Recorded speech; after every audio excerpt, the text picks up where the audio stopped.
boleh nggak sih kita makan itu? Apakah benar kalau kita harus lari-lari jam 12 siang untuk kita bisa dapatkan kekebalan tubuh yang baik? Kita akan bahas semua di PLAC webinar bersama dengan dokter dan juga PL Product. So, see you there. Masih ada pertanyaan seputar COVID? Tenang, semuanya bakal terjawab di webinar PLAC. Bersama dengan Brodox dan Dr. Tarki hari Minggu jam 15.30. Jangan lupa ya, registrasi dulu di bit.ly/PLAC webinar COVID. So, see you! Sekarang kita dalam masa pandemi COVID-19. COVID tidak hanya mengenai pada dewasa, tapi anak juga terkena. Bagaimana masalah isolasi pada anak? Bagaimana masalah isolasi dalam keluarga? Apa dampak-dampak pada keluarga dan seluruh perkembangan anak? Termasuk bagaimana masalah imunisasi dan pengobatan rutin anak-anak berkebutuhan khusus. Kita simak di Pangwilur Alumni Club Discussion bersama Brodox Pangwilur dan Dr. Tarakanita. Apakah Anda termasuk salah satu yang panik karena kehabisan suplemen pada waktu panic buying kemarin? Mau ganti pakai apa ya? Terus selama periode working from home, berat badan udah naik berapa kilo? Hati-hati, karena obesitas atau kegemukan merupakan salah satu faktor penyulit dalam COVID-19. Hari Minggu nanti jam 3:30 sore, saya Dr. Jualita Surapsari, spesialis gizi klinik, akan bareng-bareng dengan dokter-dokter dari Brodok PL dan juga Dr. Tarki akan membahasnya. Sampai ketemu! Jika kita ingin tahu lebih lanjut, apakah diri kita merasa cemas, sedih, khawatir, takut, yang berlebihan, atau masih dalam keadaan normal, temukan jawabannya lebih lanjut di acara webinar PLAC hari Minggu jam 3:30 sore, merupakan kolaborasi antara Dr. Tarakanita dan Dr. PL. See you there guys, bye!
Oke, sudah live. Thank you teman-teman. Halo, selamat sore teman-teman PL dan teman-teman Tarki, berkumpul lagi di PLAC webinar. Dan kebetulan pada hari ini membahas tentang buka-bukaan soal COVID bersama dokter-dokter Tarki dan dokter-dokter PL, yaitu Brodox dan Dokter. Di sini saya ditemani oleh teman saya, moderator Dr. Amanda. Halo. Gimana Mas Ovi? Halo, Dr. Amanda. Mungkin Hai. Dr. Amanda bisa menjelaskan kepada semua peserta yang hadir, kira-kira kita mau ngapain sih di sini nih? Oke. Jadi terima kasih sebelumnya semuanya yang udah register dan bersedia meluangkan waktunya buat ngobrol-ngobrol bareng sama kita di sini. Sebenarnya santai aja ya Mas Ovi. Jadi intinya ini bukan kayak kuliah. Kita bakalan ngobrol-ngobrol nih tentang apa sih sebenarnya yang masih pengen kita semua ketahui tentang COVID. Kayaknya kalau tentang definisi dari COVID-19 semuanya kayak udah hatam banget kali ya, udah pada paham lah. Nah, ini kita mau bahas tentang kira-kira gimana sih efeknya COVID-19 ke diri kita, ke keluarga kita, terus bagaimana kita bisa coping misalnya kayak mentally. Nah, itu nanti juga bakal dibahas tuntas di sini. Terus juga kayaknya nanti ada pengalaman dari Wisma Atlet langsung ya, Dok? Mas Ovi? Ya betul, nanti ada pengalaman dari Wisma Atlet juga ada pengalaman dari orang yang pernah positif COVID, itu bagaimana bisa sembuh, itu nanti akan sharing di sini. Sebelum mulai acara kita dilanjutkan, kita ada kata sambutan sepatah dua kata dari Ketua Ikatan Alumni Pangudi Luhur, itu Mas Arief Kurnia Agung, dan juga Mbak Cynthia dari Ketua Initarki. Mohon dilanjut untuk Ketua Initarki untuk bisa ngasih sepatah dua kata. Mbak Cynthia. Mesti nyalain. Hai. Thank you for inviting us ya, to dokter-dokter muda dan cantik dan gagah-gagah. Saya Cynthia, saya bukan dokter, tapi excited sekali dengan acaranya hari ini. Thank you IKPL, Brodox sudah mengajak kolaborasi ini Tarki dan Dokter. Sedikit pesan mengenai Dokter. Dokter sebenarnya komunitas dokter-dokter gigi yang WA grupnya baru mulai sejak September 2019. Anggotanya 115 orang dan dari lintas angkatan nih katanya, termasuk yang dari Indonesia dan luar negeri juga. Apalagi ya, we believe that collaboration is key di zaman sekarang. Complex problems makin kompleks, problem makin butuh kita untuk bekerja sama. Dan kita boleh ya sedikit ceritain kemarin ini kita sudah berhasil fundraising.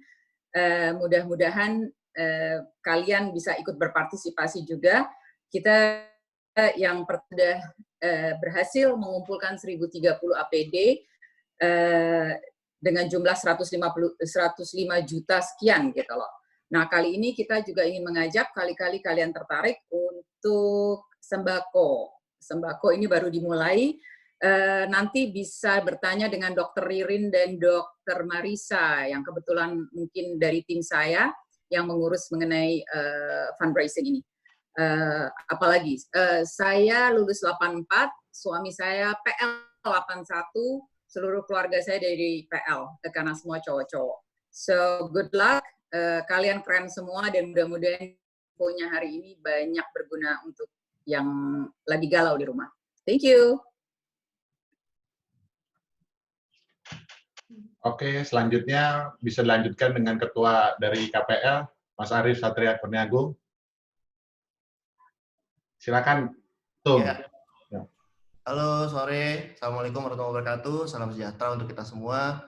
Selamat sore, teman-teman, rekan-rekan alumni SMA PL, teman-teman, rekan-rekan alumni SMA Tarki, dan teman-teman yang non-PL dan non-Tarki juga yang ikutan di acara ini. Alhamdulillah hari ini kita sudah menyelenggarakan PLAC Pangudi Luhur Alumni Club yang kelima. Yang kelima selama masa COVID ini. Jadi biasanya PLAC ini adalah memang platform dari KPL. Kita sudah selenggarakan kurun waktu 5 tahun terakhir. Biasanya kita adakan offline di SMA PL. 2 bulan terakhir kita adakan secara online. Dan mungkin saya juga bersyukur sekali hari ini akhirnya bisa kerjasama bareng ini Tarki.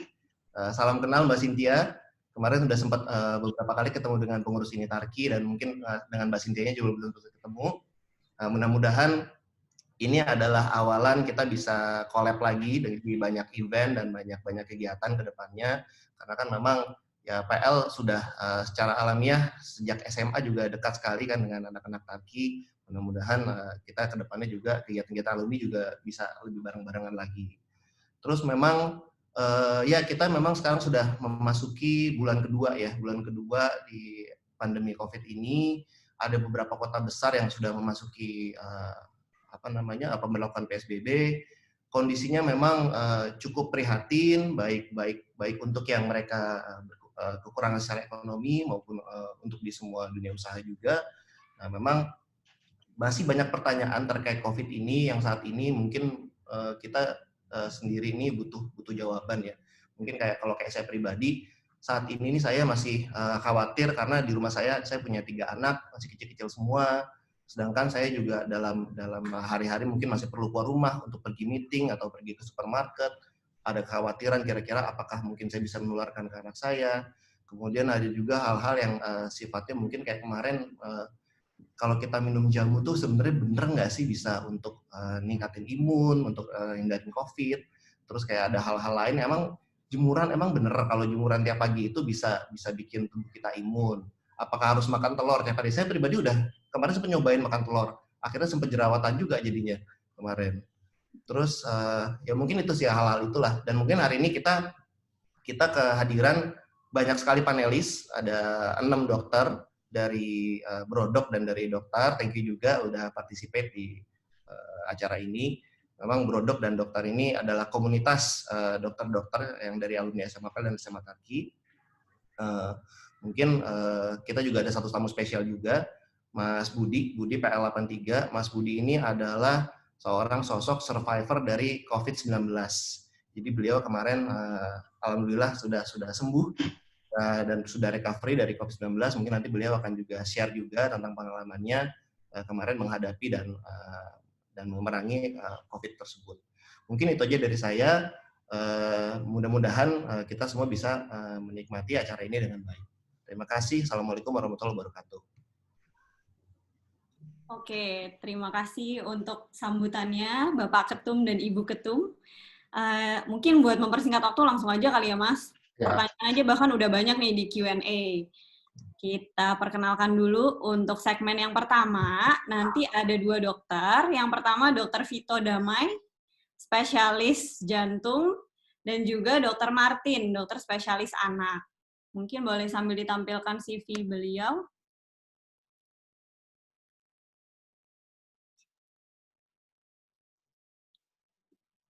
Oke, ini Dr. Vito Damai, PL 2001 ya. Jadi sekarang aktif menjadi dokter spesialis jantung dan pembuluh darah di Siloam Hospital Lipo Village. Waktu dan tempat dipersilakan Dr. Vito, mungkin mau langsung cerita-cerita.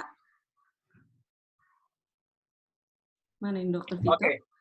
Ya. Hai. Silakan Dok. Hari ini untuk acara yang spesial, saya ingin menyapa semuanya dari pengurus IKPL dan juga dokter, Mas Ovi, juga dokter Amanda, Om-om, kakak-kakak, saya nggak pernah dipanggil tante, kakak-kakak, teman-teman semua yang ada di sini, mungkin dari sebagian besar alumni PL dan juga alumni Tarakanita, saya hari ini senang banget karena bisa pakai baju kotak-kotak lagi. Kotak-kotak ini baju seragam kita dulu di Panggung di Luhur. Nah, saya ingin membagikan hal yang kita alami sehari-hari dan bersama juga dengan dokter-dokter, senior-senior saya yang ada di sini, yang mungkin kita nggak bilang kalau kita lagi acara di tempat umum. Kalau saya bicara di TV, saya nggak akan bicara kayak gini. Kalau saya lagi bicara di media sosial pun, saya nggak akan bicara kayak gini. Karena mungkin hal semacam ini tuh sulit kalau diungkapkan dalam waktu singkat aja. Dan malah yang saya temukan ketika ngobrol dengan teman-teman, malah hal-hal yang kita buka, ternyata malah membuat mereka semangat, optimis, dan juga punya harapan. Dan karena itulah saya ingin buka-bukaan. Dan apa yang saya sampaikan ini, saya percaya bahwa audiens yang ada di sini adalah orang-orang yang bisa berpikir kritis, juga dari pertanyaannya sudah lihat, pertanyaannya juga bagus-bagus, dan saya dengan senang hati mau ngasih tahu. Dan karena itu, please stay tune, karena apa yang kita bicarakan sekarang mungkin orang lain nggak tahu sebelumnya. Oke, langsung aja mungkin kalau saya dibantu dengan ada yang operator slide. Ovi ya, bukan? Bentar dok. Oh ya, oke. Sambil bicara gini. Jadi, banyak orang bicara mengenai COVID, dan saya terus terang agak lumayan bosan juga, karena apa yang kita alami setiap hari itu di rumah sakit. Saya tadi siang baru dari rumah sakit ya. Baru dari rumah sakit, dan saya tadi nyampe, untung jam 2, saya sempat mandi dulu. Dan itu, ngomongan COVID itu membuat kita lelah, bukan cuma hanya masyarakat. Dokter pun kadang-kadang mulai lelah juga. Dan saya sendiri mengalami bahwa saya udah bosan sih sebenarnya bicara soal COVID. Ini kalau bukan karena alumni PL yang undang sih, mungkin saya akan tolak karena ini hari Minggu. Tapi spesial nih, karena alumni PL dan juga alumni Tarakanita, makanya saya sediakan waktu di hari Minggu ini untuk bicara soal COVID lagi. Ya. Nah, oke. Sekarang saya mau apa yang menjadi fakta yang kita hadapi sehari-hari dan apa yang Anda perlu ketahui. Boleh dimasukkan di slide berikutnya, Ovi. Oke. Ini yang kita hadapi ya. Mungkin hal yang menyeramkan seperti itu, mungkin nggak semenyeramkan itu sebenarnya. Kalau kita tahu apa yang faktanya, apa yang menjadi kebenarannya. Karena itu, penting kita untuk tahu apa yang sebenarnya mesti kita ketahui, karena begitu banyak informasi yang masuk. Nah, namun sebagian orang, ada yang justru menganggap remeh hal ini. Mereka akhirnya apa? Mereka tanpa fakta, mereka menganggap bahwa ini adalah hal yang sepele. Makanya mereka bikin teori konspirasi. Konspirasi itu nggak bisa beol. Tapi kalau ini, mereka bilang bahwa teori konspirasi itu adalah, oh ini sebenarnya nggak ada, dan lain-lain. Saya mau kasih tahu bahwa itu ada. Saya nggak akan melayani mereka di media sosial, dan memang saya diminta waktu itu untuk on one dengan salah satu musisi ini, tapi saya memilih nggak mau. Karena menurut saya, ya itu bukan pada tempatnya. Tapi karena menurut saya sih malah hal semacam itu malah nggak mendidik. Nah, karena itu, saya mau kasih tahu hal semacam ini. Coba di slide berikutnya, kita kasih lihat. What happened sebenarnya pada COVID-19 yang kita alami sehari-hari. Kalau kita di rumah sakit, sekarang Anda bisa lihat, boleh masuk slide berikutnya ya. Saya masuk di rumah sakit tadi, misalnya ya, rumah sakit itu jauh lebih sepi dibanding dulu. Anda tahu bahwa orang-orang yang serangan jantung pun, itu takut ke rumah sakit. Kalau dibilang bahwa sekarang, kenapa kok bisa angka kematian meningkat? Kematian kok meningkat? Padahal katanya angka positifnya nggak seberapa. Oh, jangan-jangan itu memang angka kematiannya bukan berarti karena COVID aja dong. Bisa juga karena yang lain kan? Ya benar, memang betul. Karena sebagian orang mungkin dia ada kritis di rumah, dia stroke, atau dia sesak napas, takut ke rumah sakit. Ini adalah real experience, karena kadang-kadang pasien datang, kayak saya datang kemarin ada pasien 60-an tahun, dia dikonsulkan ke saya, dokter jantung, karena memang dia punya masalah jantung sebelumnya, dan dia datang dengan kondisi usus buntu yang berat. Berat kenapa? Karena kondisi klinisnya kurang begitu baik, dan ternyata dia sudah sakit sejak seminggu lalu. Tapi ketika dioperasi, itu nanah semua, udah sampai di isi perutnya itu sudah sampai nanahnya, pusnya udah keluar semua. Dia terlambat datang, karena dia menunda, takut ketularan. Ada pasien yang sampai dia datang itu akhirnya datang dalam kondisi setengah badannya sudah nggak bisa gerak. Saya bilang, kenapa sekarang datang? Dari 3 hari lalu sebenarnya sudah mulai rasa kebas-kebas. Dia tahu udah mulai rasa bahwa setengah badannya kok mulai nggak enak rasanya. Tangannya sebagian udah lebih lemas, tapi dia takut datang ke rumah sakit. Bibirnya, dia ngomong tiba-tiba cadel. Padahal sebelumnya dia ngomong lancar. Tanda-tanda stroke, tapi dia nggak mau ke rumah sakit, takut ketularan. Ada juga orang lebih aneh lagi. Dia datang dengan, dia udah pernah hubungin saya, lalu ini salah satu saudara sejawat ya, jadi sejawat juga beberapa kali telepon juga, nah dia bilang, ini kayaknya om kaku, kok kayaknya sesak napas ya? Saya bilang, kalau begini kondisinya, inti kata ini harus ke rumah sakit, karena sesak napasnya berat. Saya bilang, dia mulai udah duduk aja udah ngos-ngosan, saya bilang, ini sih mesti ke rumah sakit dulu ya, soalnya saya takutnya selain infeksi, juga dia ada riwayat jantung, takutnya dia terjadi akut heart failure, atau gagal jantung. Kalau orang awam bilang anfal gitu ceritanya. Nah, dia menunda, takut ketularan. Saya bilang, lah, orangnya panas, demam ya, orangnya demam, ada sesak napas. Saya bilang, justru bukan kamu takut ketularan, justru Anda mestinya takut Anda yang menulari. Siapa tahu Anda yang positif sebenarnya. You should go to hospital dong sebenarnya kan. Nah, ini kadang-kadang akhirnya orang bingung, kapan saya harus ke rumah sakit, kapan enggak? Karena semua orang takut, dan nggak bisa membedakan yang mana takut, yang benar, yang mana enggak. Karena the fear of the virus itself, itu kayaknya the more dangerous than infeksinya gitu. Nah, satu sisi, saya mau menceritakan apa yang terjadi di rumah sakit. Kalau Anda ke rumah sakit sekarang, Anda tidak akan lagi menemukan orang pakai jas putih. Kalau Anda lihat ke rumah sakit sekarang, dokter-dokter pun pakai baju seperti kalau Anda lihat di baju operasi. Kalau orang-orang mau operasi, bajunya cuma satu sleeve saja. ini benar-benar merubah kebiasaan dokter pada umumnya.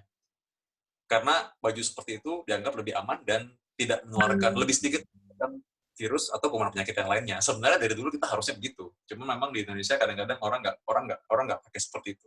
Nah, yang saya mau ceritakan, orang-orang di rumah sakit pun itu ketika datang pasien, mereka sudah langsung akan mengecek Anda untuk COVID. Jadi, jangan tersinggung, karena memang itulah protokolnya. Kita punya, di rumah sakit saya bekerja di rumah sakit yang transit COVID. Jadi saya dosen, bekerja di rumah sakit pendidikan. Rumah sakit pendidikan ini untuk mendidik calon-calon dokter. Kami punya 2 rumah sakit, satu rumah sakit yang pusatnya, satu lagi rumah sakit satelitnya. Rumah sakit satelit ini punya bed lebih sedikit. Nah, rumah sakit satelit ini jaraknya sekitar 10 menit dari rumah sakit kami. Rumah sakit ini sekarang dikhususkan hanya merawat pasien COVID saja. Nah, rumah sakit kami yang satu lagi yang di pusatnya, yang bersebelahan langsung dengan Universitas Pelita Harapan, Fakultas Kedokterannya, ini gini, kami menerima pasien yang umum juga, tapi begitu pasien datang dan dia demam, batuk, atau dia ada sesak napas, kita langsung pisahkan dulu. Kita pisah mereka. Jadi, orang-orang datang yang bukan keluhan itu kita pisah juga. Jadi supaya tidak saling menularkan dan kita tetap melayani pasien-pasien yang memang butuh bantuan. Jangan sampai mereka kritis, tapi mereka takut ketularan dan mereka akhirnya saling menularkan atau malah tidak datang. Jadi karena itu dipisah. Nah, yang menjadi persoalan adalah gini. Sekarang kadang-kadang pasien yang datang juga mungkin dengan gejala yang nggak khas. Seperti yang Anda lihat di slide ini ya. Ini adalah gambaran-gambaran yang mungkin nggak khas dan mungkin ada. Orang-orang dengan mata merah, demam, batuknya mungkin sedikit, tapi kelihatan matanya tuh merah sekali. Saya pernah dapat pasien seperti ini, dan karena saya aware dari awal, memang kita kan memang dari awal sudah curiga dulu ya, orang dengan kelihatan klinisnya seperti apa, datangnya seperti apa, keluhannya lain pun kita biasanya, dokter-dokter senior yang ada di sini pasti sudah tahu juga, dokter senior yang ada di sini nanti mereka juga pasti akan berbagi juga. Kita ada namanya insting klinis ya, penampakan klinis. Pasien itu lewat dari pintu aja, dia masuk aja kita udah kira-kira, ini orang mau ngomong apa ntar kira-kira. Jadi kalau ada dokter ngeliatin Anda, itu berarti karena dia lagi examine, dia lagi periksa sebenarnya. Pasien masuk dari pintu aja saya udah lihat, wah ini orang ini kayaknya agak kurang fit, dan katanya memang merah ya. Katanya, Bapak demam. Andai kata dia bilang, enggak saya nggak demam kok. Nah, cuma saya gali lagi, 3 hari lalu, 4 hari lalu, oh iya 5 hari lalu saya memang sempat agak meriang, tapi sekarang udah enggak. Ada batuk. Batuk sih nggak selalu sih, batuk biasa aja. Oke. Keluhannya apa? Sakit dada, seperti orang mau serangan jantung. Tapi kita nanya, kayaknya bukan ke arah sana ya. Oke, EKG, ronsen segala macam, saya kejar tuh hasil ronsennya, saya tanya. Orang itu gimana tadi pasien itu? Oh iya dok, ini pneumonia kiri kanan. Hasil labnya gimana? Rapid testnya positif. Langsung masuk untuk swab berikutnya. Langsung masuk protokol, lalu dia akhirnya dirawat, diopname, lalu di CT scan juga. Memang dia COVID positif ternyata. So, banyak bentuk datang, bukan cuma batuk-batuk dan demam lagi, walaupun memang itu masih menjadi yang utama. Nanti di anak-anak juga akan dijelaskan oleh Dr. Martin, senior saya, apa sih yang terjadi kalau anak-anak. Tapi kalau pada orang dewasa, memang sih paling utama masih 1 demam, batuk-batuk kering, itu masih 80%. Yang ketiga sesak napas kalau berat itu pada 30% orang. Yang lain-lain, ada yang diare malah 15% orang diare. Lalu ada yang gejalanya seperti orang yang merah-merah kulitnya, seperti alergi, seperti ada di sini. Dan di ujung-ujung kulitnya itu malah seperti ada gambaran yang kulitnya lebih gelap. Ya ini sebenarnya gambaran adanya, mungkin ada clot ya, atau adanya kayak semacam gumpalan darah gitu. Nah sekarang, kenapa sih orang nanya-nanya ya, kenapa bisa ada orang tiba-tiba berat sekali kondisinya? Orang dirawat dengan COVID-19, bukan cuma keluarga yang bingung, dokter juga kalau dia nggak kerjasama, dia nggak kolaborasi, dia juga akan kewalahan. Karena kenapa? Ini menyerang banyak sistem. Kalau Anda selama ini berpikir bahwa COVID hanya menyerang sistem pernafasan saja, paru-paru saja, you should know that ini is more than that. Makin lama kita tahu bahwa semakin lihat pasien, oh ternyata enggak. COVID ini dia bisa menyerang paru-paru, ya. Karena secara pendek kata, di paru-paru itu dia punya reseptor, ya, tempat di mana dia itu bisa tahu bahwa, oh ya ini saya boleh masuk dong. Nah, dia masuk dapat akses, dapat kayak kartu itu, oh saya bisa akses masuk ke dalam sel yang sehat, lalu dia memperbanyak diri di sana dan dia mengambil alih sel yang sehat itu. Nah, di paru-paru paling banyak, tapi ada yang nomor 2 yang lebih banyak juga, jantung. Maka itu kalau ada orang yang bilang bahwa ini teori konstipasi nih, teori konstipasi, saya bilang, ya kalau lu pikir ini teori konstipasi, coba deh lu ke rumah sakit. Lu lihat tuh orang-orang semua yang dirawat sampai berat begitu. Oke lah, mungkin teori konspirasi. Tapi maksudnya yang real yang kita hadapi sebagai tenaga medis dan jadi fokus kita adalah kita nolong dulu orang ini.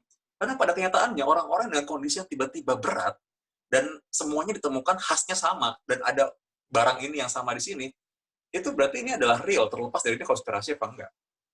Orang yang tidak punya penyakit jantung sebelumnya bisa terserang jantungnya juga. Karena virus ini bisa menyerang langsung otot jantung. Makanya kenapa orang-orang yang dirawat yang masih usia muda kadang-kadang ditemukan jantungnya besar sekali. Atau dikatakan, oh nggak punya riwayat jantung, kok tiba-tiba sekarang jantungnya malah berat sekarang. Ya, karena memang ditemukan dari 49% pasien yang dirawat di critical care atau ruang intensif, ternyata ada myokarditis atau peradangan pada otot jantungnya. 20% pasien yang terinfeksi oleh COVID ternyata punya peradangan langsung di sel jantungnya. Itu dari data sekitar 400-an pasien di Amerika. So, yang kita alami di sini gimana? Pasien kadang-kadang punya aritmia, pasien kadang-kadang punya gangguan irama listrik jantung, dan itu mengaruh ke jantungnya. Oke, itu kadangnya dipindahin karena kode mungkin waktu saya kelewatan ya. Kalau menurut Ovi udah lewat jam, nggak apa-apa ya, kasih tahu aja saya. Nah. Oke dok, 2 menit lagi dok. Oke, saya mau kasih lihat, gunanya apa sih, kenapa ada orang tes rapid test, nanti kalau Anda mau tanya, boleh silakan aja ya.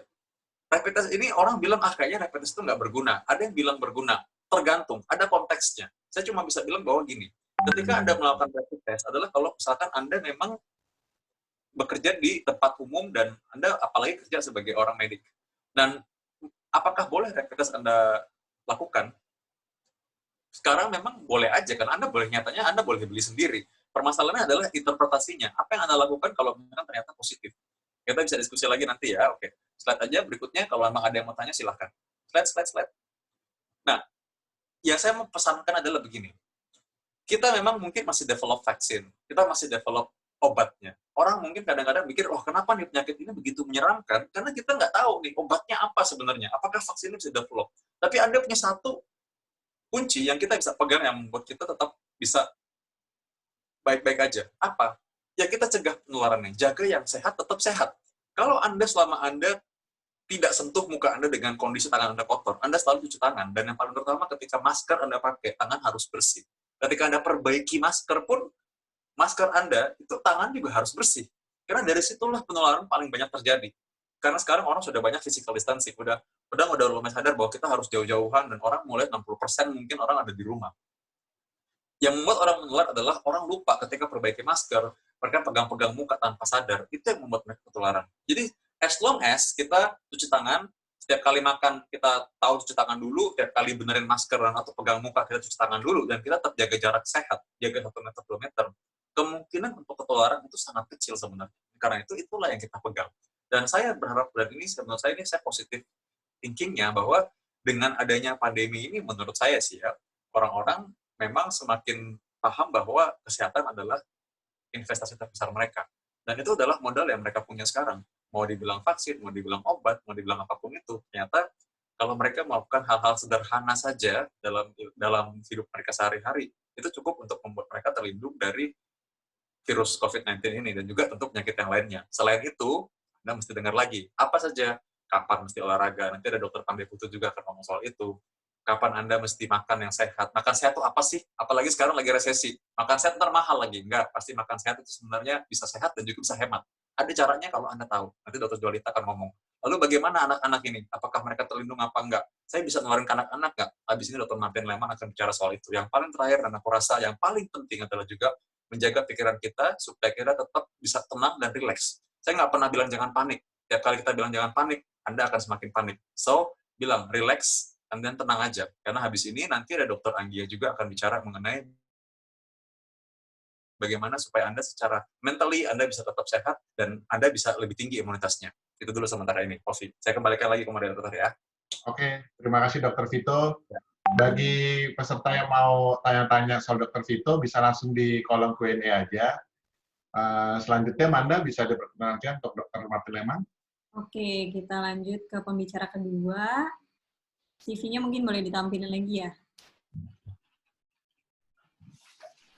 Pembicara kedua kita ini dokter spesialis anak, Dr. Martin Lehmann.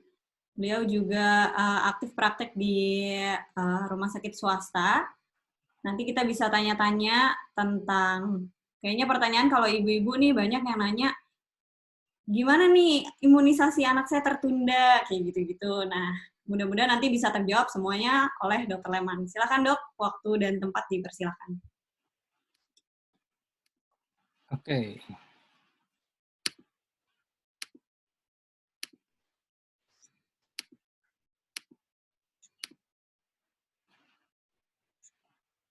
Ya, halo. Iya dok. Oke. Ya, selamat sore semuanya. Saya Dr. Martin Leman dari Rumah Sakit Sentra Medika di Cibinong, sama juga di Rumah Sakit Harapan Bunda. Saya kebetulan di kedua rumah sakit ini memang juga menangani pasien yang suspek COVID maupun yang masih PDP. Banyak sekali sih memang pertanyaan seputar COVID pada anak. Sebagian untungnya tadi Vito udah terangin ya, jadi saya udah kebantu banget nih. 80% dari jawab sama Vito sebetulnya. Tapi intinya gini, kalau pada anak itu kita suka ada diskusinya, benar nggak sih bisa kena pada anak? Karena di laporan-laporan di seluruh dunia itu di bawah 5% pasiennya anak yang terkena. Tapi bukan berarti nggak ada. Di Indonesia sendiri kasusnya ada. Bayi yang terkena ada. Definisi anak kalau di Indonesia itu sampai 17 tahun ya, mengikuti seperti juga di WHO. Jadi kasusnya yang confirm case memang setahu saya sampai kemarin itu masih di bawah 100 dari hampir 13.000 total kasus COVID. Tetapi pasien pada anak ini ada juga yang fatal yang sampai meninggal ada, walaupun sebagian besar nggak parah-parah banget. Ada problem-problem lain sebetulnya yang pada pasien anak ini jadi nggak seperti dewasa penanganannya. Nanti saya cerita bagaimana isolasinya, bagaimana dampak lain. Tapi yang sering juga ditanya, kenapa sih pada anak itu bisa nggak seberat pada dewasa? Ada banyak teori. Salah satunya ketika anak itu dia masih relatif imunisasinya belum terlalu lama. Artinya dia kan bayi, umumnya rata bayi yang normal, bayi yang sehat, hampir setiap 1 bulan dari dia lahir sampai 1 tahun dia dapat imunisasi macam-macam. Dan in general somehow mungkin itu membuat dia daya tahan tubuhnya lebih kuat. Terus yang kedua reseptor, tadi yang Dr. Vito cerita, ada reseptor tertentu yang memang spesifik pada virus ini. Pada anak memang nggak ditemukan banyak, belum banyak. Jadi ini mungkin salah satu faktor protektif. Nah, yang menariknya, kasus-kasus yang diterima, kebetulan saya sendiri sudah pernah merawat ada pasien yang positif dengan COVID, confirm dari usapan di nasofaring. Anaknya memang tidak berat. Yang saya terima ini pasiennya datang dengan keluhannya bukan keluhan batuk pilek, dia dirawat karena sakit tipes waktu itu. Kalau bahasa awam nyebutnya tipes, dalam medis kita sebut demam tifoid ya. Setelah dirawat hampir sekitar 5 hari, 4 hari, kita curiga kok ini nggak ada perubahan. Lalu kita cek ulang semua, bahkan sampai pulang pun pasiennya kita dalam kondisi relatif nggak terlalu berat, tetapi result dari pemeriksaan PCR-nya ternyata positif. Kemudian pasien-pasien lain juga, ada yang masuknya dengan gejala demam berdarah, ada yang gejala sakit perut biasa, justru yang batuk pilek nggak kelihatan banyak.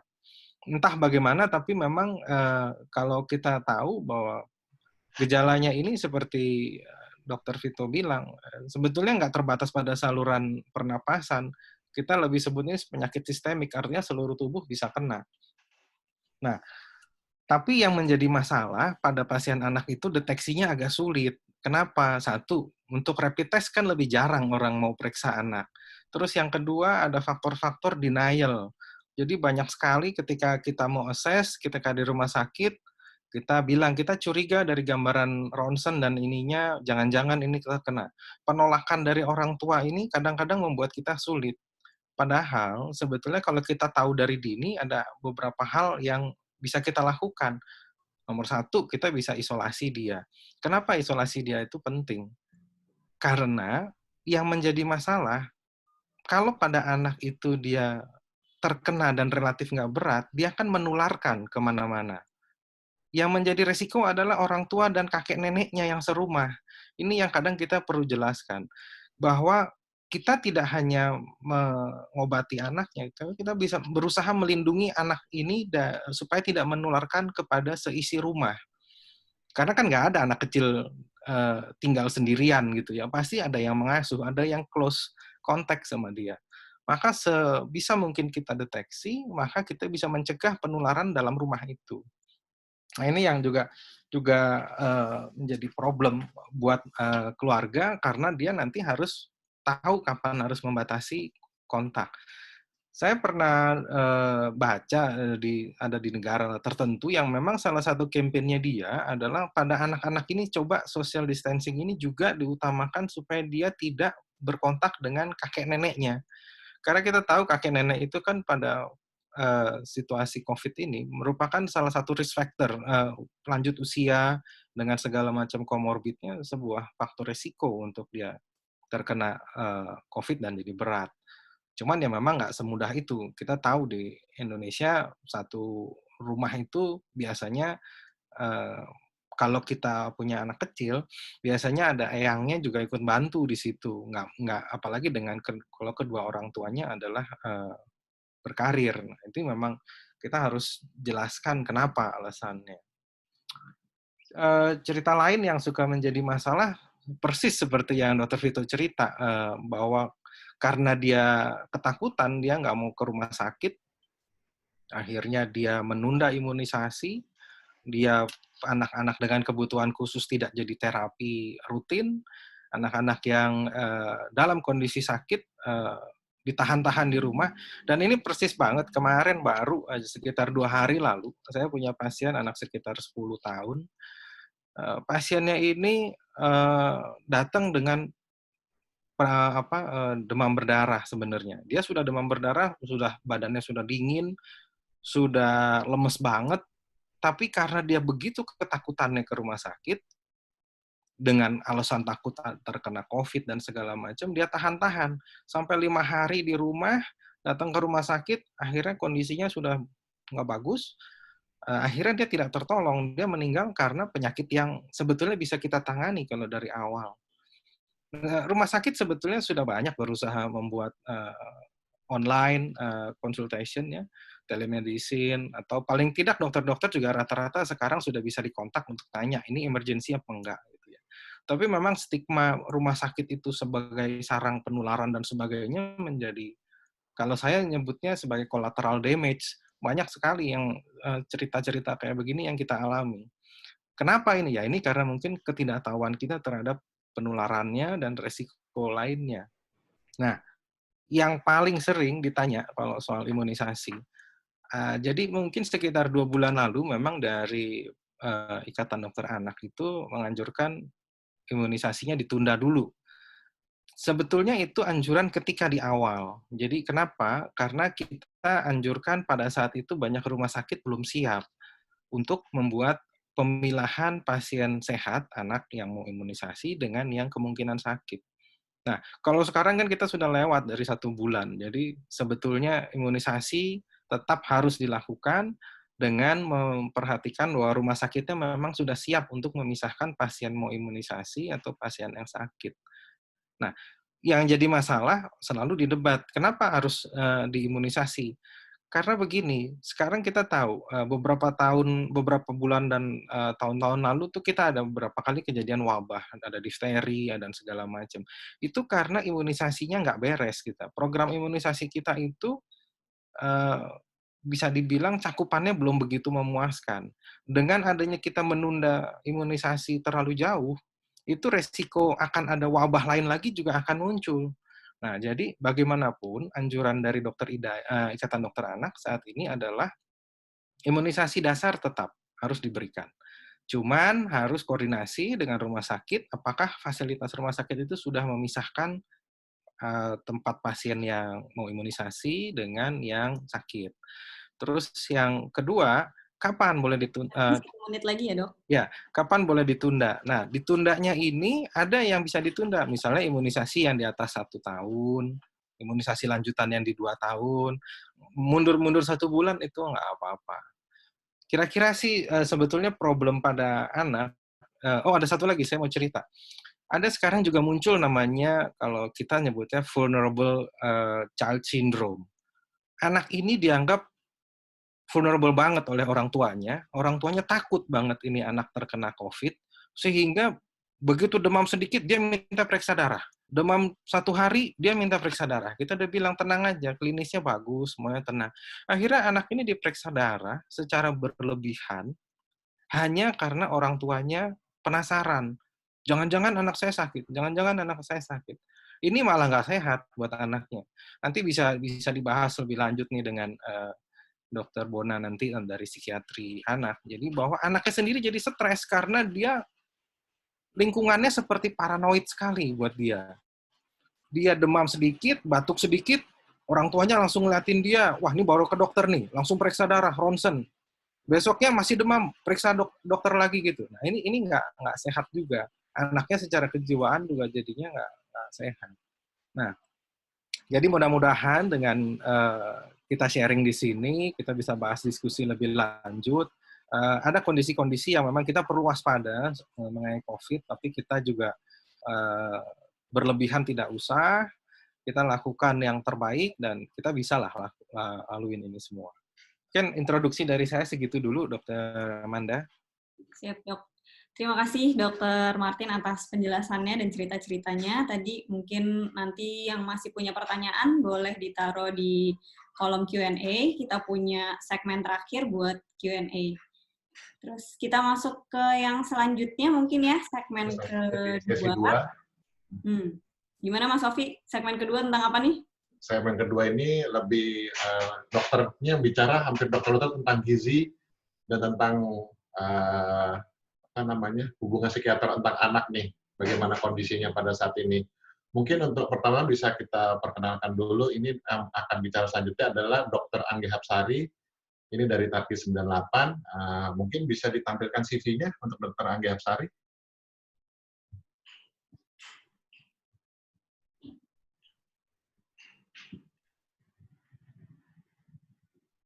Oke, Dr. Anggi Hapsari ini adalah ini ada di praktek di RSPI Bintaro dan juga punya Spa Klinik Jakarta. Nah, mungkin Dr. Anggia ini akan membahas lebih banyak soal untuk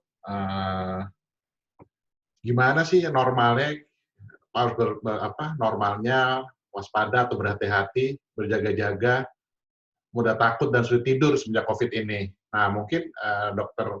Anggia bisa menjelaskan bagaimana tuh menghadapi semua ini. Terima kasih. Halo Ovi, thank you buat pertanyaannya. Halo semuanya, apa kabar? Saya Dr. Anggia Hapsari, saya dari Tarki 98. Salam kenal semuanya. Nah, memang benar, pertanyaan yang pertama tadi itu seringkali banyak orang bertanya-tanya terus. Saya ini masih termasuk biasa nggak sih? Masih termasuk normal nggak? Rasa cemas yang saya alami, rasa takut yang saya alami, atau rasa galau gitu kan ya, jadi bingung gitu kan, mesti gimana nih, karena kan kita hidupnya untuk saat ini, sementara ini dalam keadaan yang statis ya. Kalaupun mau kita keluar, kegiatan pun kita kan berkurang dan kontak kita dengan orang lain pun juga berkurang. Mungkin kita boleh tampilkan slide pertama, Mas Ari. Jadi ternyata rasa cemas, sedih, dan stres, bingung, takut itu, ataupun rasa marah, itu adalah sesuatu yang normal pada saat kita dalam keadaan krisis seperti ini. Kita bisa segera ingat-ingat, gimana ya kalau ketika kita lagi stres, takut, bingung, biasanya kita melakukan apa? Kita bisa mulai dengan bicara dengan orang terdekat kita mengekspresikan perasaan kita, baik itu emosi negatif, emosi positif, kita ekspresikan dengan cara yang tepat dan dapat diterima oleh sekitarnya. Dengan harapan ketika kita bisa mengekspresikan emosi kita, itu akan membantu kita untuk meredakan perasaan kita tersebut. Boleh next slide lagi, Mas?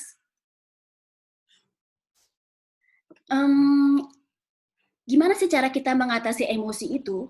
Kita bisa mengatasinya misalkan kita dengan mengalihkannya dengan kegiatan-kegiatan yang misalkan bisa meningkatkan rasa positif kita. Misalkan dengan apa? Kita melatih relaksasi yang sebenarnya kita selama ini belum pernah melakukannya, gitu kan? Karena mungkin kita terlalu sibuk, kita nggak punya waktu, gitu ya. Ataupun misalkan kita bisa juga melakukan kegiatan atau hobi-hobi yang sebelumnya selama ini kita tinggalkan. Misalkan dulu kita kebun aja nggak, pasti mungkin suruh orang urus, atau nggak kita nggak pernah punya waktu, kita sekarang bisa mulai, oke, kita coba ya kita gardening gitu kan ya. Atau nggak misalkan dengan memelihara hewan peliharaan yang baru, atau nggak misalkan dengan mengurus rumah yang sebelumnya selama ini belum punya waktu. Atau mungkin kita juga bisa membaca buku yang membuat kita jadi jauh lebih tenang, membuat pikiran kita jauh lebih terbuka, tidak hanya melulu terfokus pada masalah COVID-19 ini. Nah, kemudian berikutnya lagi, Mas. Nah, apa sih sekarang yang harus kita aware? Mana yang termasuk normal, mana yang sudah tidak termasuk normal lagi? Kita harus berhati-hati ketika kita sudah ada perasaan di mana perilaku dan emosi kita tidak terkontrol. Contohnya seperti apa? Kebersihan memang perlu dijaga dan itu sangat penting. Tapi ketika kita itu melakukan secara berulang-ulang, di luar dari kebutuhannya, kita sudah harus mulai aware. Nah, kemudian apa lagi? Ketika kita tidak bisa mengontrol rasa marah kita, tanpa ada pemicu yang jelas, tanpa ada trigger yang jelas, kita bawaannya pengen marah terus, kesel terus. Atau tanpa ada pemicu yang jelas, kita bawaannya jadinya gelisah terus. Ataupun mungkin sedih tanpa ada sebab. Ataupun mungkin kita bawaannya jadinya melo, mager, terus-menerus gitu kan, jadi badan rasanya sakit, setiap bangun tidur rasanya nggak fresh gitu kan, sehingga mengganggu siklus tidur kita udah mulai harus aware. Kemudian apabila ada perilaku kekerasan yang membahayakan, atau ada pikiran dan perilaku yang ingin mengakhiri hidup, sepertinya seakan-akan COVID ini nggak akan pernah berakhir, jadi buat apa aku hidup? Atau nggak sepertinya, aku udah nggak sanggup lagi deh, lebih baik aku mengakhiri hidup ini aja. Ataupun pikiran-pikiran yang destruktif lainnya. Itu kita harus segera aware dan segera cari pertolongan ke psikiater untuk mengatasi hal tersebut. Mungkin untuk pertanyaan di atas itu, Mas Ovi. Oke dok, saya juga ada pertanyaan lagi nih dok. Sebelumnya pernah ada yang menanyakan ke saya. Jadi selama masa pandemi ini kan misalnya nih banyak anak-anak yang akhirnya harus di rumah. Nah, sebaiknya sebagai peran orang tua tuh gimana sih untuk kita tuh menangani anak yang sering mengeluh, misalnya rasa bosan, terus malah anaknya jadi emosional atau tantrum. Nah, mungkin Dokter Anggia punya tips and trick gimana untuk Bener banget, Manda. Itu juga yang kita alamin ya sebagai seorang ibu di rumah gitu kan ya. Bahwa karena kan masa ini extraordinary, di mana anak-anak semua kegiatannya berpusat di rumah. Hampir mereka tidak pernah keluar gitu ya. Kalaupun keluar mungkin hanya tadi seperti Dokter Martin bilang ya mungkin untuk vaksinasi atau imunisasi gitu kan, atau ada hal yang sangat urgent yang mereka harus pergi ke dokter. Nah, untuk hal ini memang peran orang tua, ayah dan ibu itu sangat penting. Kita harus bisa mengendali. Pertama, kita tidak bisa menyuruh anak, yaudah kamu tenang aja dong, kamu atasin emosi kamu sendiri. Itu nggak bisa. Nah, kita harus mulai diri kita dulu sebagai orang tua. Ya, apa sih yang orang tua harus lakukan? Pertama, mungkin Mas Ari bisa bantu dengan, saya kayak ada slide-nya. Jadi orang tua itu mesti bantu dengan apa sih? Lihat apa kebutuhan anak tersebut sesuai dengan perkembangan usianya. Ya, sesuai dengan perkembangan usianya, anak itu dia tuh sangat butuh kehangatan emosi dari orang tua itu sendiri. Ya, jadi orang tua jangan sibuk dengan kegiatannya masing-masing, tapi coba kita sisihkan waktu kita siapkan waktu kita sungguh-sungguh untuk memberikan kehangatan emosi untuk anak kita. Kemudian kita bisa memberikan rencana kegiatan bersama yang melibatkan anak, yang sebelumnya kita nggak bisa ngelakuin karena terbatasnya waktu kita, sekarang udah nggak ada alasan lagi. Kalau dulu saya sering dengar, banyak pasien yang konsul, dok yang penting kan kualitas ya dok, tapi sebenarnya kualitas tanpa kuantitas waktu sama aja bohong. Kita harus tetap memberikan waktu untuk anak dengan adanya kualitas hubungan yang baik. Kemudian apa? Anak-anak kan juga lagi ada school online. Itu harus seimbang. Karena school online itu menurut saya sangat melelahkan ya. Mereka yang biasanya punya aktivitas di sekolah yang real, mereka berlari-lari, ada waktu break time, ada tatap muka dengan teman, ada sentuhan dengan teman, gitu kan, bercanda sama teman. Sekarang semuanya dalam dunia maya.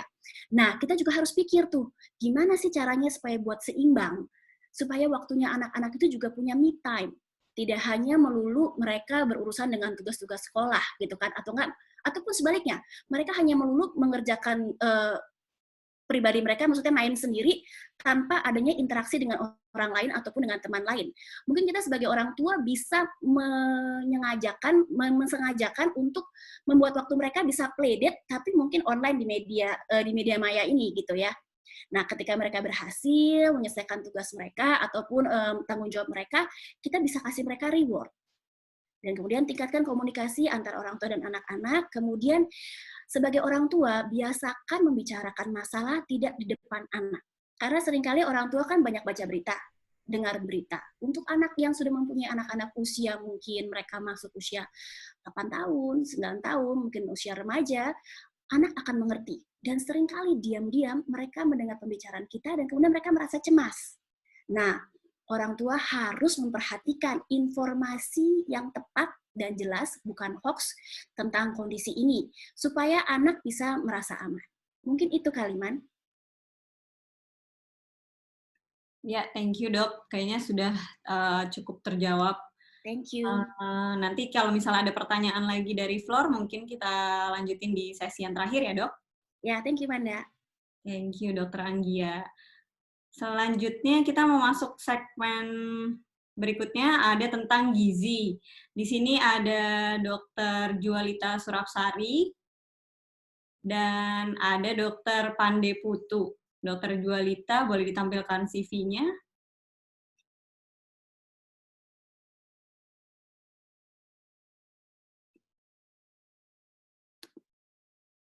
CV-nya Dokter Jualita boleh ditampilkan, Mas Arif? Oke, ini Dokter Jualita Surapsari, Magister Gizi, Spesialis Gizi Klinik. Beliau lulusan Tarki tahun 98, saat ini bekerja di Rumah Sakit Pondok Indah, Rumah Sakit Pelni, dan juga Prodi Healthcare Bintaro.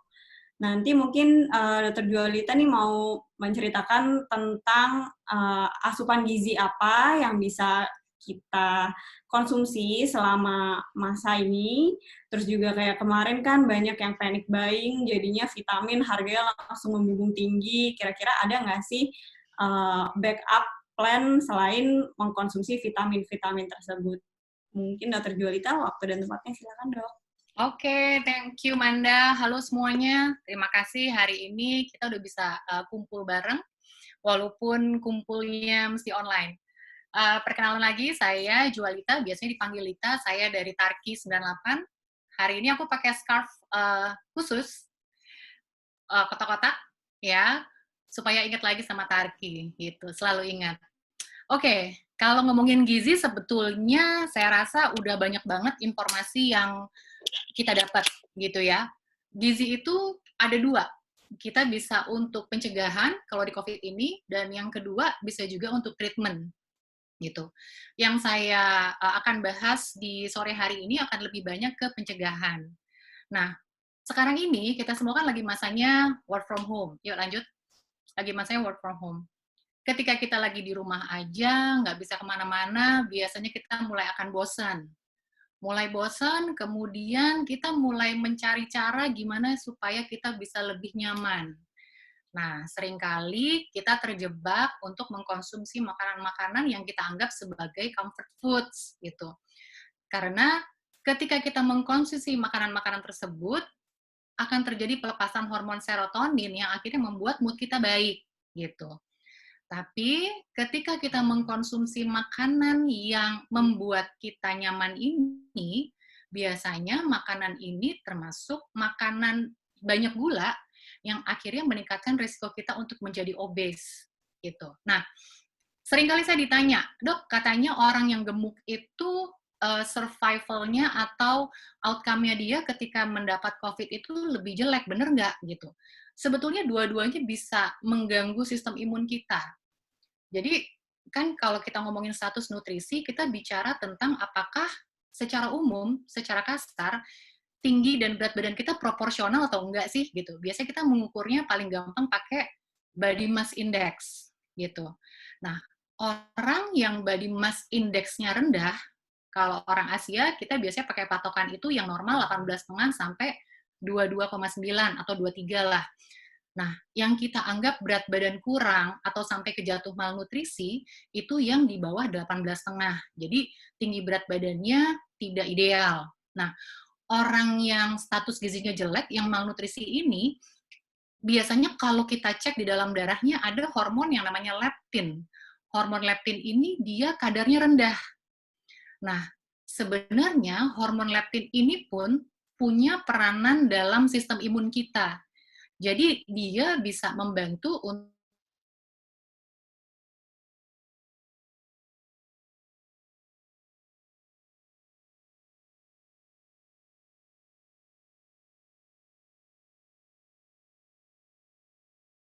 halo. Ya ampun. Halo. Ya, halo. Kenapa Ya, ya? oke. Oke. Nggak apa, Ya. lanjut aja. Nggak apa. Oke, Dok. PPT-nya? Ya, oke. Jadi ada yang namanya sel T. Sel T itu dia berperan dalam sistem imun kita. Nah, ketika orang itu kekurangan nutrisi, status gizinya jelek, dia membuat ketidakseimbangan, sehingga orang ini lebih rentan terhadap infeksi. Sebaliknya, orang yang obes atau kegemukan, ternyata kalau kita periksa, leptinnya itu berlebihan. Kemudian ada yang namanya faktor proinflamasi atau faktor yang menyebabkan peradangan. Itu kadarnya juga tinggi. Sehingga biasanya orang yang obes ketika dia kena COVID, sistem imunnya itu akan bereaksi berlebihan. Gitu. Sehingga biasanya outcome-nya jelek. Yuk, lanjut. Lanjut, slide. Oke, nah sekarang pertanyaannya banyak banget ke saya. Ketika lagi mau mencegah COVID ini, kita harus minum suplemen apa sih? Gitu. Sebelum ngomongin suplemen, saya mau kasih tahu definisinya dulu, bahwa ketika kita mau memberikan suplemen, vitamin, dan mineral, berarti kita memberikan apa yang tidak bisa kita dapat dari makanan, yang kurang dari makanan kita. Sehingga kalau ditanya, mana sih yang paling penting suplemen? Sebetulnya semuanya penting, karena apa? Karena kalau kita ngomongin sistem imun, semuanya itu berperan.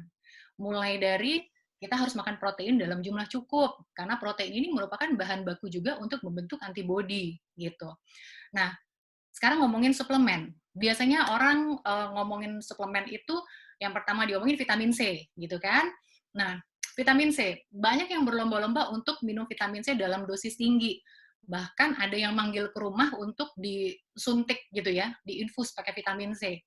Sebenarnya, teman-teman, di sini vitamin C kebutuhan kita untuk orang yang sehat itu nggak banyak.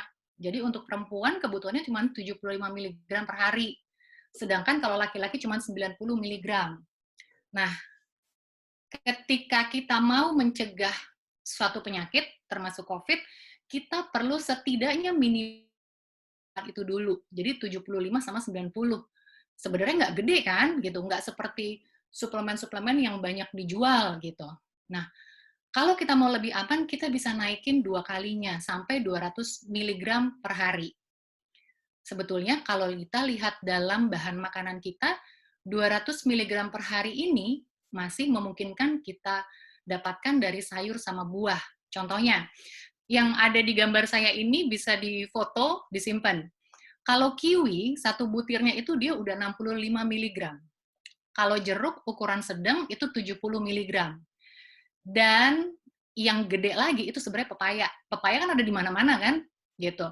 Dan murah juga gitu. Jadi dalam 200 gram pepaya itu kira-kira satu mangkok kayak mangkok mie ayam lah gitu.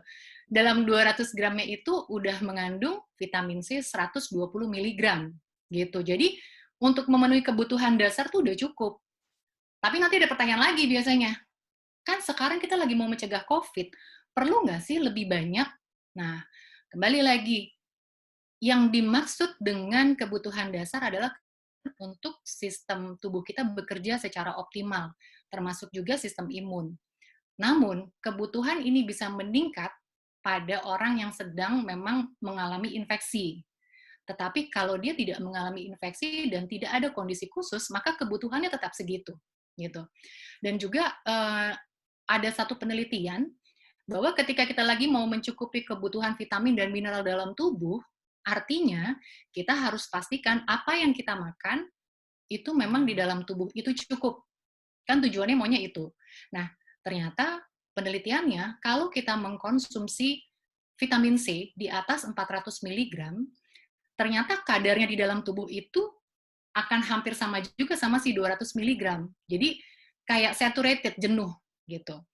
Nah, yang dikhawatirkan juga ketika mengkonsumsi vitamin C lebih dari 1000 mg per hari, ternyata di penelitian di urinnya itu terbentuk oksalat.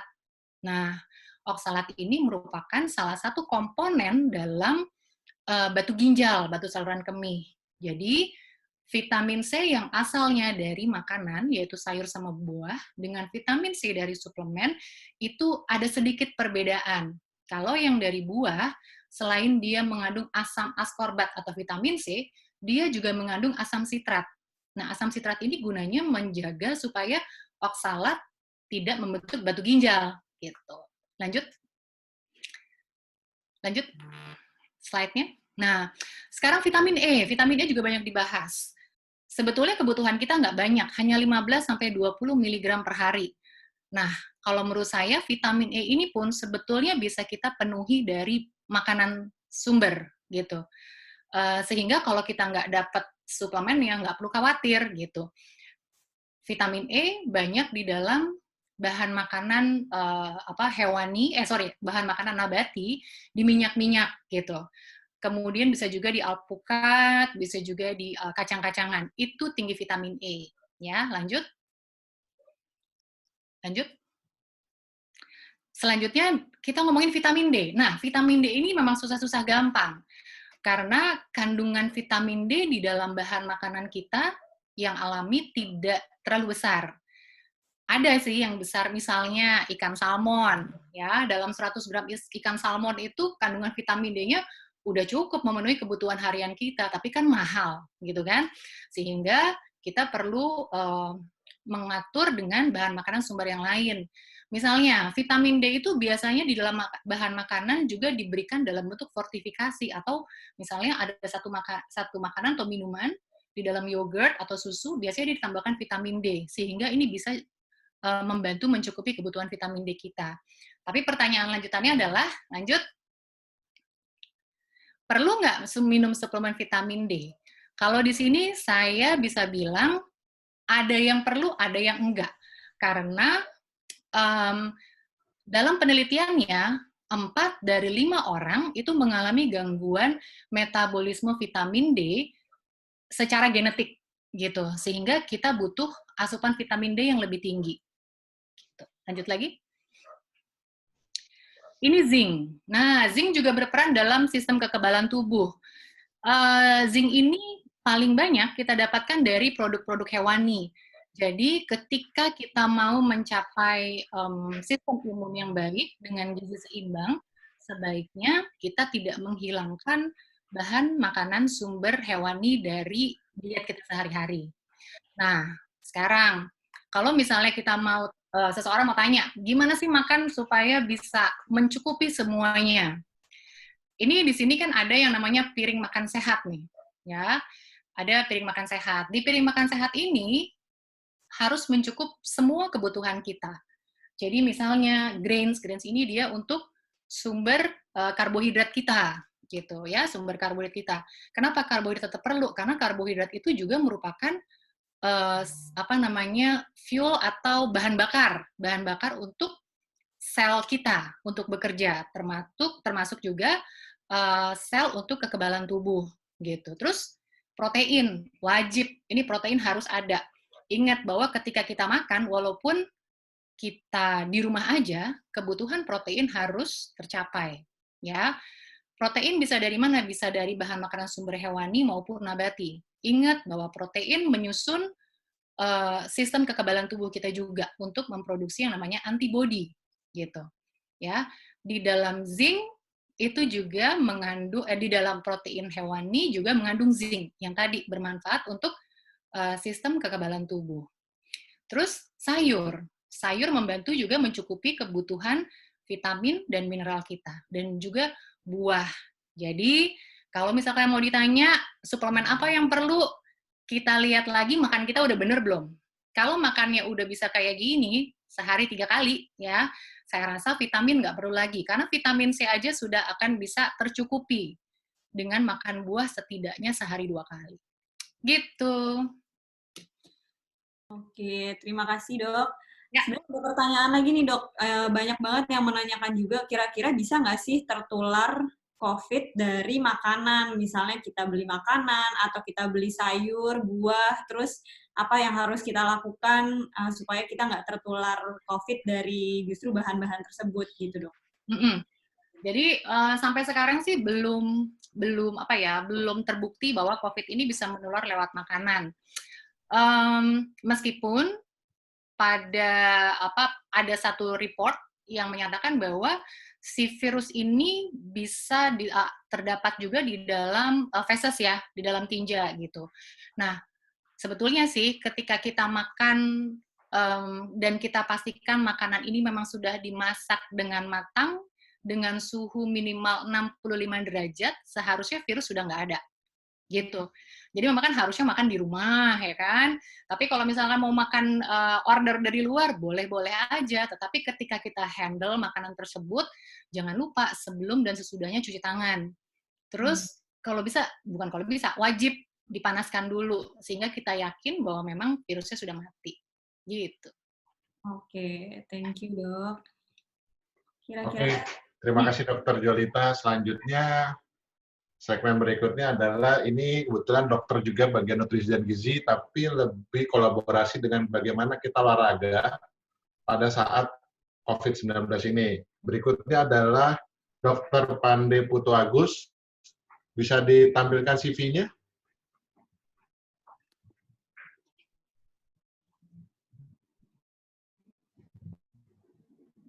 Mas Ari.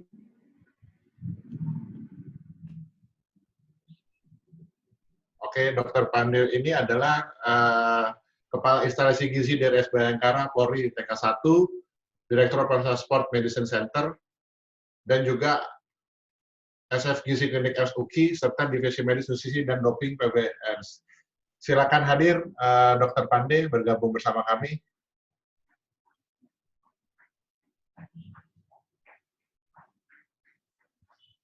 Mic-nya dok, sorry. Halo. Sudah? Oke. Silakan, Dok. Ya. Oke. Selamat sore, kakak-kakak dan para teman-teman dari SMA alumni PL dan alumni TAPI. Perkenalkan, saya Dr. Pandi Putu. Nah, tadi saya sama kayak Jualita, sama dokter spesialis gizi klinik di sini, tapi saya akan menambahkan dari segi gimana caranya untuk kita tetap aktif selama work from home ini, selama kita stay karantina di rumah ini. Saat ini tadi dijelaskan sebelumnya adalah bagaimana cara pola kita nutrisi yang tepat, yang bagus selama kita menjalani karantina rumah ini. Tapi selalu juga diingat, selama kita di rumah, kita juga tetap aktif bergerak. Kenapa?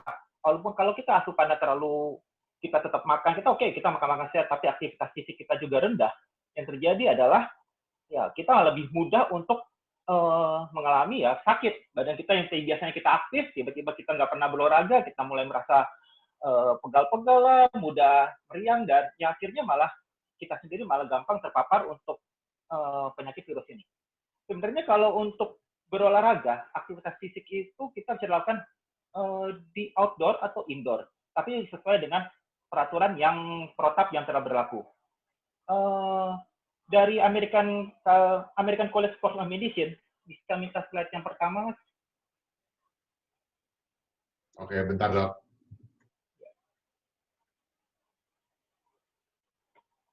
Oke. Dari American College of Sport Medicine, ini untuk latihan untuk kita lakukan selama kita di karantina ini ada dua jenis aerobic activity, yaitu indoor dan outdoor, tapi selalu mengikuti prosedur yang berlaku. Kalau kita melakukan aktivitas outdoor, nanti saya akan jelaskan selanjutnya, kita juga harus memenuhi prosedur yang telah ditetapkan. Kalau misalnya kita mau berjalan-jalan, mau jogging, dan kita mau bersepeda, kita tetap harus menggunakan masker dan ada prosedurnya. Nanti setelah ini saya akan jelaskan kenapa kita harus menjaga jarak walaupun kita berolahraga. Kemudian untuk masalah indoor activity, kita dapat melakukan aktivitas fisik di rumah. Itu simpel aja.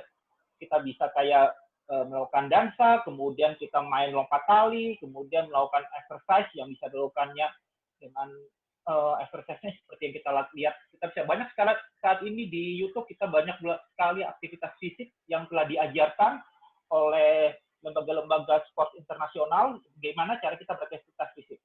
Kemudian jika kita di rumah ada treadmill, silakan kita bisa melakukannya. Nah, tapi selalu diingat di sini adalah aktivitas fisik yang kita lakukan, kita harus intensitasnya adalah bersifat ringan ke sedang. Kita tidak boleh terlalu high intensity. Kenapa? Dengan high intensity kita sendiri malah lebih cepat capek dan akhirnya menurunkan untuk imunitas kita. Dan kemudian juga kita selain melakukan aktivitas aerobik, kita juga melakukan aktivitas yang strength training. Strength training ya contohnya dengan kita melakukan aktivitas yang dengan menggunakan badan kita sendiri. Paling gampang yaitu kayak squat, push up, plank, dan aktivitas strength training lainnya. Itu juga banyak kita dapat di YouTube saat ini juga sudah banyak sekali. Nah, kenapa aktivitas fisik ini juga kita perlu? Karena pada saat kita diam di rumah, kita yang sering terjadi adalah karena kita cuma bekerja di rumah, ya biasanya kita aktivitas di luar, kita untuk makan kita cari keluar, kemudian kita cari duduk. Sekarang kita habis kerja, ambil duduk, kemudian belum jam makan, tiba-tiba kita cari makanan, lihat kulkas dan gimana. Akhirnya walaupun telah diatur bagaimanapun, akhirnya kita terjadi adalah apa? Kita makan bukan di luar waktunya.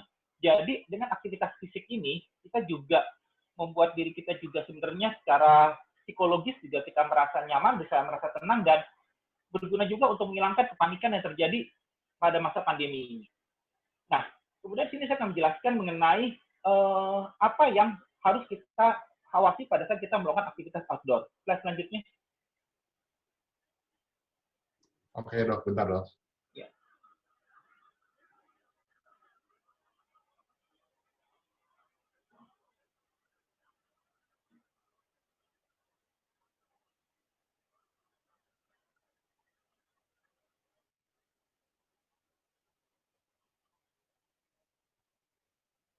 Oke.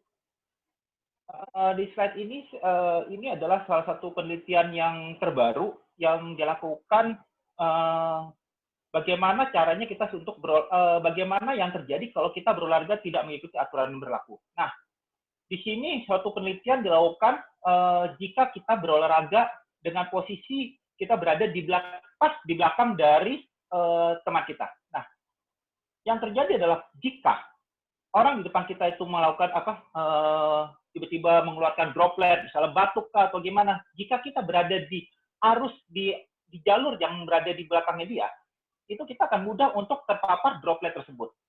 Nah, jaraknya itu kalau untuk dari WHO kita dibilang jaraknya adalah 1,5 sampai 2 meter, tapi selalu diingat itu adalah untuk orang yang diam di tempat. Nah, bagaimana kalau kita berlari atau kita berjalan?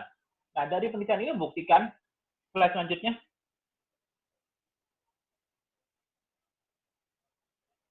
Dari penelitian ini membuktikan jika perhatian di gambar yang A dan B ini, jika kita pas berada di belakangnya dengan jarak yang hanya sekitar 1,5 atau 2 meter, pasti kita akan terpapar pada saat kita berlari.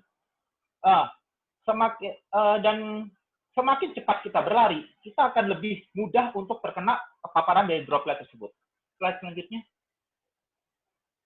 Nah, di sini di gambar selanjutnya ini sudah dijabarkan bagaimana cara kita untuk menghindari slipstream dari paparan partikel tersebut. Yaitu yang nomor C, lihat di sini di gambar C dan D, kita lihat, kita berlari bersebelahan. Nah, berlari bersebelahan. Jadi jika teman kita melakukan batuk atau dia bersin, kita setidaknya kita terhindar dari stream dari droplet tersebut. Tapi selalu diingat juga, kita juga pada saat berlari atau kita berolahraga, tetap satu pakai masker dan etika batuk. Kalau mungkin kita bersepeda, mungkin susah. Kalau kita melakukan etika batuk yang batuknya kita tutup dengan lengan kita. Nah, tapi kalau kita berlari, mungkin kita bisa. Nah, maka dari itu dianjurkan pada saat kita berlari, bersepeda, dan aktivitas outdoor, tetap menggunakan masker. Nah, jika kita berlari di belakang dari teman kita, setidaknya kita tidak pas di jalurnya dia. Kita bisa di sebelahnya, seperti yang di gambar D. Dan jarak yang direkomendasikan adalah ini dengan intensitas yang sedang. Jika kita berlari, itu setidaknya kecepatan adalah sekitar 5 km per jam. dengan jaraknya adalah sekitar 5 meter, jarak perbedaan antara peserta satu dan teman kita dan kita itu adalah jarak 5 meter. Jika kita bersepeda dengan kecepatan 15 km per jam, itu jaraknya harus berada di sekitar 10 meter. Nah, bagaimana kalau kita bersepedanya lebih cepat? Kadang-kadang yang anak-anak rodis atau penggemar sepeda tuh rata-rata kalau 15 km per jam tuh terlalu lambat. Nah, biasanya rata-rata di atas 20. Kalaupun misalnya kita mau main speed, itu disarankan adalah sebaiknya kita berada bersebelahan atau tidak kita bermain sepedanya adalah sendiri. Dan paling baik, tapi saat ini kalau kita bermain sepeda sendiri mungkin agak bahaya, jadi sebaiknya kita mungkin bisa berdua tapi dengan bersebelahan. Kemudian kalau pas kita berlari, memang dianjurkannya juga jangan terlalu high intensity. Makanya disarankan adalah moderate intensity. Jadi larinya mungkin sekitar 5 atau 6 km per jam kecepatannya, dan setidaknya kita larinya bersebelahan atau kita tidak berada di jalur streamnya dia. Jadi kita berada di sebelah kirinya atau sebelah kanannya dan di belakangnya dia. Itu ya sebenarnya yang dapat kita lakukan. Nah, yang paling penting lagi dalam olahraga adalah kita harus menjaga hidrasi. Dehidrasi. Jangan sampai kita mengalami dehidrasi pasca berolahraga. Jadi, disarankan apalagi dengan kondisi COVID kayak gini, dan musim bulan puasa begini, disarankan adalah pada saat kita, misalnya untuk orang yang berpuasa, olahraga kita lakukan, misalnya adalah pagi hari itu dapat kita lakukan dengan latihan resistance. Itu paling cukup sekitar 5 hingga 10 menit. Dan dapat kita ulang pada siang hari. Kemudian, sore hari, pada saat menjelang membuka puasa. Dapat kita lakukan pada saat sore hari itu, kita lakukan dengan latihan yang moderate training. Nah, setelah lakukan moderate training, contohnya paling gampang tuh kayak jogging lah, sekitar 20 atau 30 menit. Atau jalan-jalan cepat sambil kita, tadi ada yang tanya, mungkin dengan membawa binatang peliharaan, kita dapat lakukan di sore hari tersebut. Nah, itu lakukan antara sekitar 20 hingga 30 menit. Nah, setelah itu, baru kita melakukan mungkin yang berbuka puasa. Nah, pasca itu, malam harinya baru mungkin kita untuk melakukan aktivitas, misalnya kita butuh untuk aktivitas yang intensitas sedang ke tinggi, kita dapat latihan di pasca kita berbuka puasa tersebut. Jadi yang paling penting pada masa COVID ini kita juga harus tetap aktif. Kita untuk pola makan juga harus seperti dijelaskan tadi oleh Dr. Jualita. Kemudian untuk olahraganya kita juga harus tetap aktif supaya kita juga menjaga imunitas tubuh kita sendiri. Jangan sampai malah terjadi kita diam di rumah, cuman bekerja di rumah, stay at home, kemudian tetap makan terus, akhirnya yang paling parah adalah timbul obesitas. Dan akan itu menyebabkan obesitas sendiri merupakan faktor komorbid dari yang dapat memperburuk jika kita terpapar oleh COVID-19 ini. Oke, paling dari saya hanya itu saja yang dapat ini. Jika ada pertanyaan, nanti mungkin kita akan bahas lagi selanjutnya. Oke, terima kasih Dokter Pande. Nah, berikutnya ini dokter termuda dari semua peserta dari narasumber dokter ini adalah Dokter Carlos. Kebetulan Dokter Carlos adalah dokter yang dokter sukarelawan di Wisma Atlet. Bisa tolong di slide ininya, CV-nya untuk Dokter Carlos?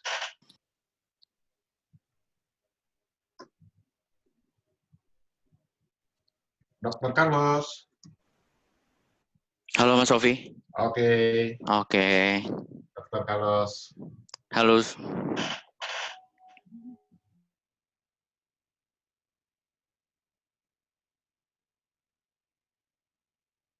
Garda depan lapangan untuk menangani COVID. Silakan di-sharing, Dokter Carlos, untuk pengalamannya selama di Wisma Atlet. Terima kasih. Oke. Halo dokter-dokter senior, teman-teman sejawat yang lainnya. Terus saya perkenalkan diri secara ulang. Nama saya Dr. Freddy Christian Carlos, biasanya dipanggil Carlos.